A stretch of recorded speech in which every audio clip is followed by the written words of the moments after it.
Okay, here's a guide to fixing the Nexus 7 creaky screen problem. You just need a guitar pick or a coin or something and a small screwdriver.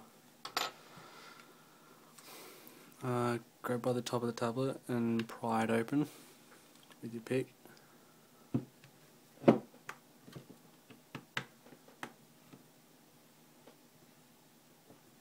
then go down the sides.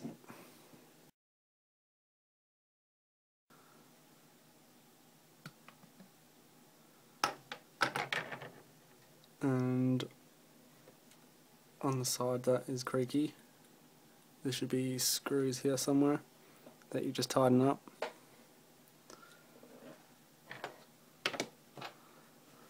So these ones across the side.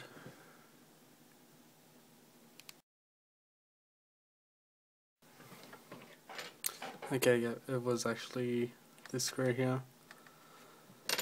So once that's tightened and screen's fine, you just put this back on. Start from the bottom and then work your way up.